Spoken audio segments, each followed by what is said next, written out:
Saat fajar menyingsing, cahaya redup menembus energi spiritual yang berkabut di atas kota abadi Giok, tetapi tidak mampu menghilangkan suasana mencekam yang tiba-tiba menyelimuti kota itu.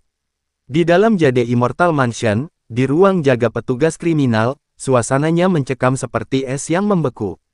Keempat algojo itu berdiri di bawah, wajah mereka pucat dan dahi mereka dipenuhi keringat dingin, kepala tertunduk, bahkan tak berani bernapas. Di ujung meja, di belakang meja besar yang diukir dari satu bongkahan obsidian, duduk seorang pria parubaya dengan ekspresi muram, mengenakan jubah brokat biru tua yang disulam dengan pola awan yang rumit, memiliki wajah tirus, dan janggut panjang, yang memberinya kesan seorang cendekiawan. Namun matanya yang sipit berkilat dengan cahaya yang mengerikan saat membuka dan menutup, dan dia memancarkan aura otoritas serta kehadiran yang tersembunyi dan mengancam.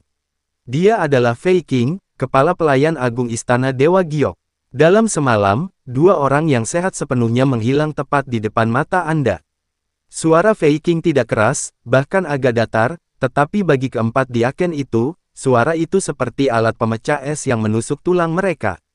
Melapor kepada Grand Steward. Kepala pelayan mengumpulkan keberaniannya, suaranya bergetar, semalam semuanya normal. Pergantian shift dilakukan tengah malam, catatan tugas bersih, Tu Meng sedang bertugas dan tidak meninggalkan asrama. Tugang sedang cuti kemarin dan, seperti biasa, pergi ke Zuixianlou. Dia belum kembali. Saat absensi pagi, kami mendapati bahwa tak satu pun dari mereka berada di pos masing-masing. Kami segera mengirim orang untuk mencari mereka. Penginapan, paviliun Dewa Mabuk, toko 1000 emas, dan bahkan beberapa tempat yang sering mereka kunjungi, semuanya tidak dapat ditemukan. Ketika kami bertanya kepada rekan-rekannya, tidak satu pun dari mereka mendengar sesuatu yang tidak biasa tadi malam.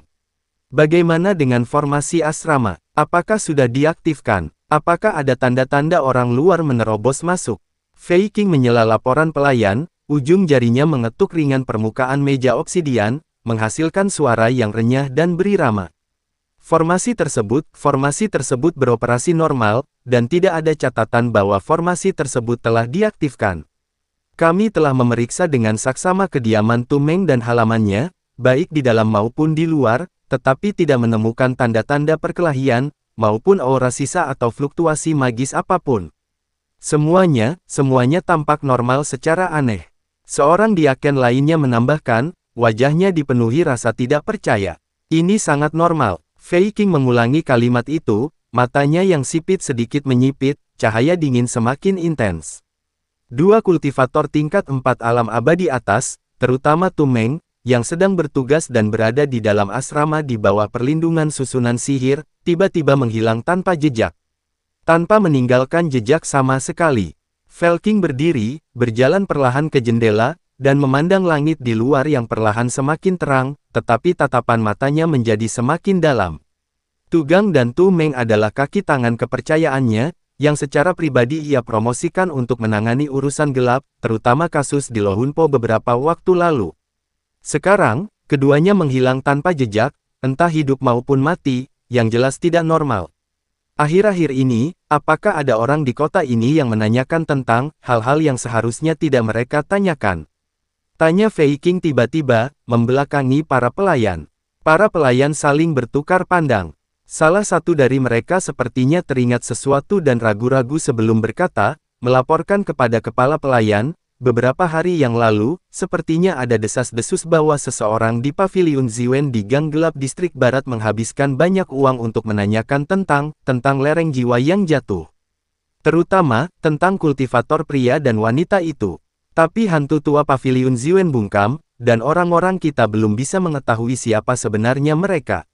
Losing Soul Slope, pria dan wanita itu. Fei Qing berbalik, bayangan samar melintas di wajahnya, ada lagi. Di samping itu, seorang diakon lain berbisik, kemarin sore, seorang informan dari Balai Hukuman melaporkan bahwa tampaknya ada wajah asing yang berkeliaran di sekitar paviliun abadi mabuk, sepertinya menanyakan keberadaan Tugang. Tetapi pada saat itu, kami mengira itu hanya balas dendam rutin atau perselisihan hutang, dan tidak terlalu memperhatikannya. Bang! Fei Qing membanting telapak tangannya ke meja obsidian, dan sepotong sudut kerasnya hancur dan berubah menjadi debu. Limbah dia meraung, matanya menyala-nyala dengan niat membunuh, seseorang sudah melacak algojonya. Berani-beraninya kau begitu lalai. Keempat pelayan itu sangat ketakutan sehingga mereka berlutut dengan bunyi gedebuk, berulang kali bersujud, Tuan Pelayan Agung, tolong tenangkan amarah Anda. Kami telah gagal dalam tugas kami.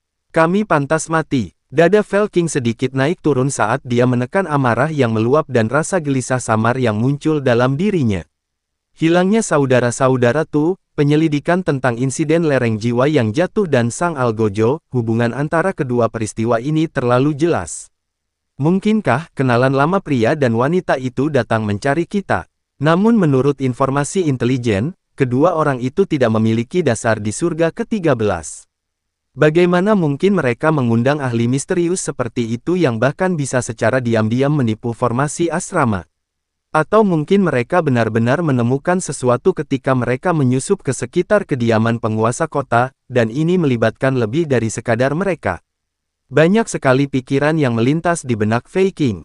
Dia mengenal temperamen Yu Wuji dengan baik, dan dia bahkan lebih menyadari konsekuensi jika terjadi kesalahan dalam tugas-tugas yang dipercayakan kepadanya oleh para dewa. Masalah di Lohunpo harus dirahasiakan. Segala kemungkinan terungkapnya hal itu harus dihentikan sejak dinil, sampaikan perintah sayal suara Fei Qing kembali dingin. Pertama, segera tutupi berita ini dan umumkan kepada publik bahwa Tu Gang dan Tu Meng telah pergi secara diam-diam untuk urusan resmi. Siapapun yang berani membahas atau menyebarkan rumor secara pribadi akan dianggap mengganggu urusan pemerintahan dan dihukum berat. Kedua, seluruh Departemen Investigasi Kriminal dan Garda Dalam telah dimobilisasi untuk secara diam-diam menyelidiki semua wajah asing yang memasuki kota baru-baru ini, terutama mereka yang tingkat kultivasinya tidak diketahui dan keberadaannya mencurigakan. Fokuskan penyelidikanmu pada dua orang yang menanyakan tentang Valen Sol Slope dan saudara-saudara Tu. Gali sedalam 3 kaki ke dalam tanah, temukan mereka untukku. Ketiga, perkuat pertahanan dan tingkatkan kewaspadaan di semua area istana penguasa kota, terutama lokasi-lokasi penting seperti istana bagian dalam, gudang, dan lereng jiwa yang jatuh. Tidak seorang pun diizinkan mendekat tanpa perintahku. Keempat, beritahu para diakon distrik barat untuk segera memberlakukan jam malam di seluruh kota, hanya mengizinkan masuk dan tidak mengizinkan keluar. Periksa secara ketat semua gerbang kota dan susunan teleportasi, dan semua orang yang meninggalkan kota harus menjalani pemeriksaan ketat. Serangkaian perintah dikeluarkan, dengan jelas dan tegas. Baik, kami akan mematuhi perintah kepala pelayan. Keempat pelayan itu, seolah-olah diberi pengampunan, dengan cepat menerima perintah tersebut dan pergi. Fei Qing tetap sendirian di ruang jaga, ekspresinya berubah-ubah antara marah dan ragu-ragu.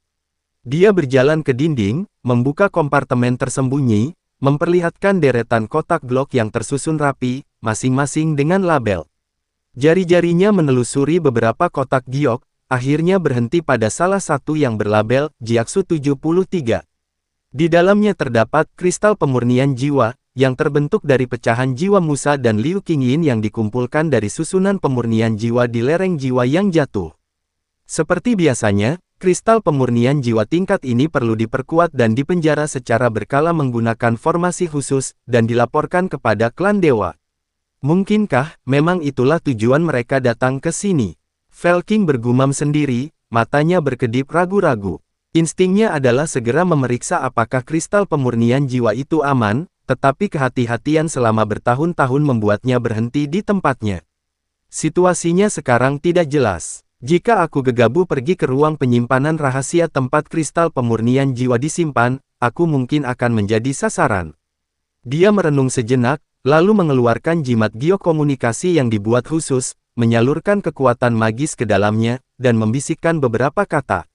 Sesaat kemudian, jimat giok itu bersinar samar, mengirimkan pesan ilahi singkat. Setelah memastikan bahwa formasi ruang penyimpanan rahasia itu utuh dan tidak ada anomali, Fei Qing menghela napas lega, tetapi kewaspadaannya tetap tinggi. Dia memutuskan bahwa dia harus menemui Tuan Yu Wuji hari ini untuk melaporkan masalah ini secara langsung. Menjelang tengah pagi, suasana di kota abadi Giok telah berubah drastis.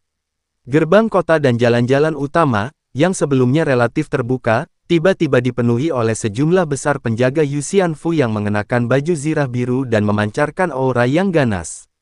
Mereka menutup semua gerbang kota, hanya menyisakan satu gerbang samping yang terbuka untuk masuk, dan mereka yang masuk akan dikenai pertanyaan dan pemeriksaan ketat.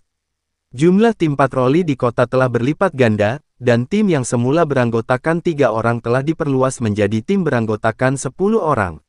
Para pemimpin tim setidaknya berada di tingkat keempat alam abadi atas, dan mata tajam mereka mengamati setiap pejalan kaki di jalan. Area susunan teleportasi sepenuhnya ditutup, dan siapapun yang mencoba menggunakannya untuk pergi dihentikan dengan kasar. Apa yang terjadi? Ada apa? Aku tidak tahu. Kudengar sesuatu terjadi di rumah besar penguasa kota tadi malam. Set, kecilkan suaramu. Apa kau tidak lihat bagaimana para penjaga itu memandangmu? Apa kau tidak ingin hidup lagi?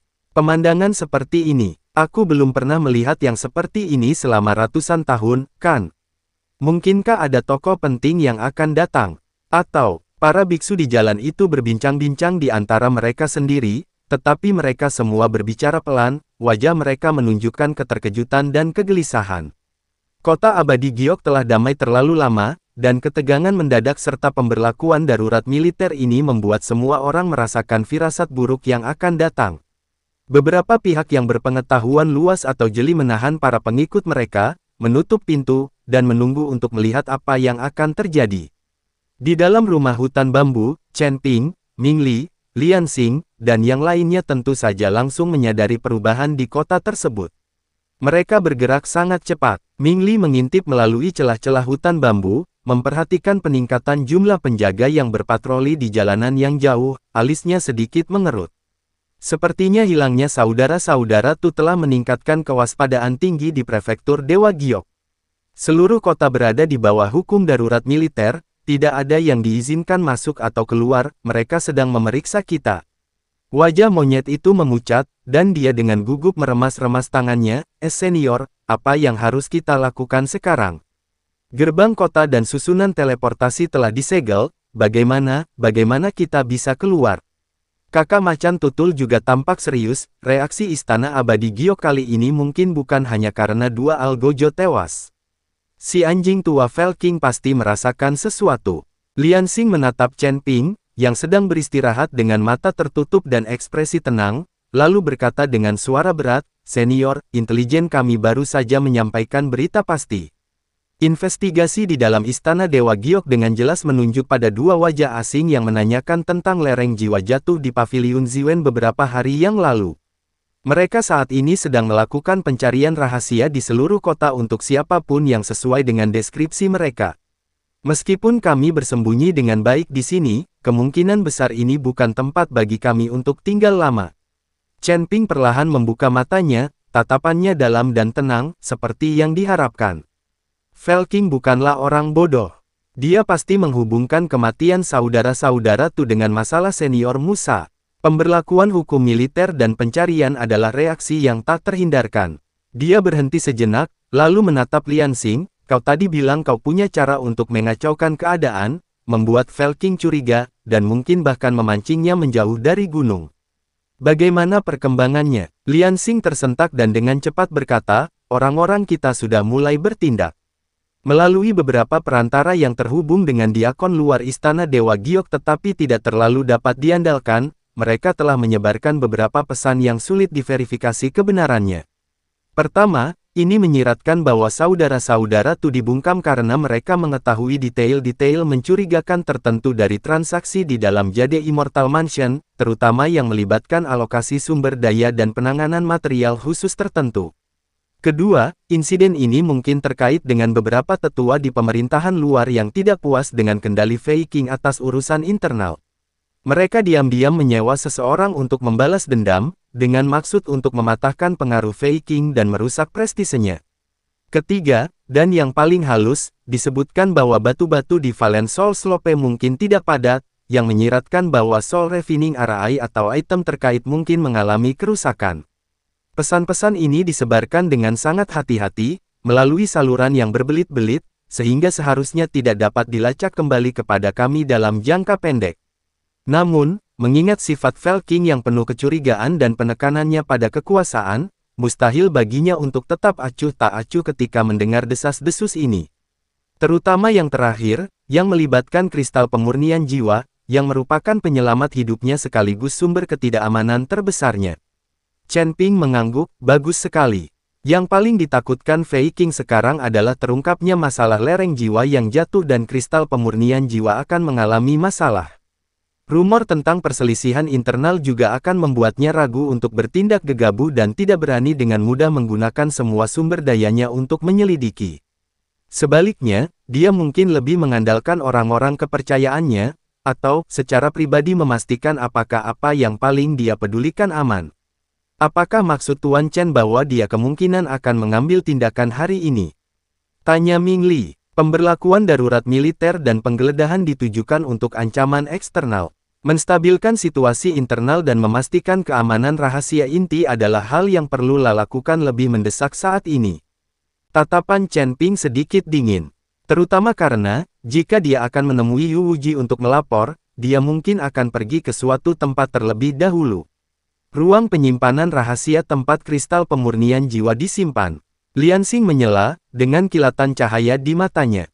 Itu benar. Chen Ping berdiri. Saudara Taois Liansing, apakah Anda memiliki mata-mata di bawah komando Anda yang dapat menyusup ke istana dalam atau mendekati area penting istana dalam tanpa menimbulkan kecurigaan? Mereka tidak perlu melakukan hal berbahaya. Mereka hanya perlu mengamati dari kejauhan apakah Fei Qing akan meninggalkan area inti istana dalam pagi ini dan menuju ke arah tertentu, terutama di sebelah barat 100 taman, dekat perbendaharaan atau sudut yang lebih terpencil. Liansing segera berpikir, ya, kita punya saudara yang bekerja sebagai tukang serba bisa di dapur istana bagian dalam, bertanggung jawab mengangkut bahan-bahan ke area tertentu. Dia bisa memanfaatkan kesempatan untuk berkeliling di beberapa lorong di luar istana bagian dalam. Di sebelah barat Hundred Gardens, daerah itu dekat dengan Cold Cellar dan Old Alchemy Chamber, dan memang cukup terpencil. Saya segera mengatur agar dia mengawasi lorong-lorong ke arah sana.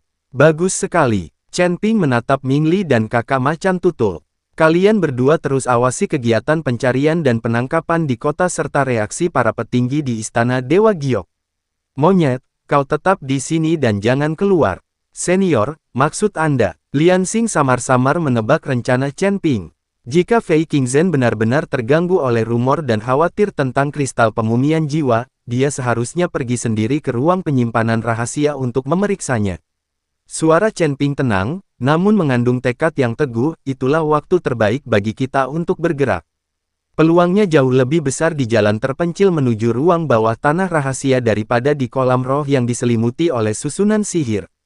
Tapi senior, meskipun Fei Qing meninggalkan area inti, dia pasti memiliki pengawal di sisinya, dan lokasi brankas rahasia itu pasti dijaga ketat, kata kakak Leopard dengan cemas. Semuanya bergantung pada usaha manusia. Chen Ping tidak banyak bicara, tetapi sikapnya yang tenang dan percaya diri, seolah-olah dia mengendalikan semuanya, secara halus memengaruhi semua orang. Waktu tunggu terasa sangat lama. Udara di dalam tempat retret itu terasa membeku, dan setiap orang bisa mendengar detak jantung mereka sendiri. Sekitar 1 jam kemudian, terdengar kicauan burung yang berirama dari luar pertapaan. Ekspresi Liansing berubah, dan dia dengan cepat berjalan keluar dari pertapaan. Sesaat kemudian, dia kembali, wajahnya menunjukkan campuran antara kegembiraan yang tertahan dan kegugupan. Senior, kami punya berita. Dia berbicara lebih cepat, orang-orang kita melihat bahwa sekitar 15 menit yang lalu, Fei Qing, ditemani oleh 2 pengawal, meninggalkan paviliun Qingxin dan menuju ke sisi barat Taman 100, di belakang ruang alkimia kuno. Lebih jauh ke arah sana, ada halaman dan lereng gunung yang terbengkalai yang telah ditetapkan sebagai area terlarang. Kami selalu curiga ada pintu masuk tersembunyi atau ruangan rahasia di sana. Kilatan cahaya muncul di mata Chen Ping, dia benar-benar pergi. Dia hanya ditemani 2 pengawal. Telah dipastikan bahwa hanya ada 2 orang, keduanya adalah kaki tangan kepercayaannya, dengan tingkat kultivasi sekitar peringkat keempat alam abadi atas. Liansing menegaskan, selain itu, mereka berjalan sangat cepat, sengaja menghindari jalan utama dan memilih jalan yang terpencil, dan mereka tampak sangat waspada. Baiklah, Chen Ping tidak lagi ragu-ragu. Sebutkan titik yang paling mungkin di jalur itu yang juga paling tepat untuk mengambil tindakan. Liansing bersiap dan segera mengeluarkan peta sederhana namun jelas yang menunjukkan perimeter luar istana bagian dalam, menunjuk ke jalan sempit yang berkelok-kelok di antara bukit-bukit buatan dan taman tua. Tempat ini disebut jalan mendengarkan deretan pohon pinus. Jalan ini dipenuhi pohon pinus kuno dan bebatuan yang tersebar. Jalannya berkelok-kelok dan pemandangannya terhalang. Selain itu, karena letaknya dekat dengan daerah terlantar, hanya ada sedikit petugas keamanan yang berpatroli pada hari kerja, dan interval antar patroli pun cukup lama. Ini adalah salah satu dari sedikit rute yang dapat mereka tempuh untuk sampai dari Paviliun Kingsin ke area terlarang itu, dan ini juga rute yang paling mungkin mereka pilih. Chen Ping dengan cermat memeriksa peta dan menghafal rute serta sekitarnya. Ming Li, kau akan ikut denganku untuk memberikan dukungan di sekitar jalur Listening Pine, untuk berjaga-jaga terhadap kejadian tak terduga dan untuk memberikan bantuan. Liansing, kalian semua, segera bergerak dan tinggalkan tempat ini. Pergilah ke rumah-rumah aman yang telah kalian siapkan sebelumnya. Jangan bertindak gegabah tanpa pesan dariku, Chen Ping dengan cepat mengeluarkan perintah. Senior, mohon berhati-hati. Fei Qing tidak lemah dalam kultivasi dan secerdik rubah. Dia pasti punya cara untuk melindungi dirinya dan nyawanya. Liansing memperingatkan dengan sungguh-sungguh. Chen Ping mengangguk, tak berkata apa-apa lagi, bertukar pandang dengan Ming Li, dan keduanya menghilang tanpa suara dari pertapaan itu, seolah-olah mereka telah menyatu dengan bayangan di bawah sinar matahari. Kesempatan yang tersisa bagi mereka sangat singkat. Sebelum Felking kembali setelah memeriksa brankas rahasia, operasi berisiko tinggi berupa pencegatan, penundukan, interogasi, dan kemudian evakuasi harus diselesaikan di Jalan Tingsong. Terima kasih yang sudah setia dengan channel ini. RSN Official. Sehat selalu, berkah selalu. Ditunggu bab selanjutnya ya guys. See you.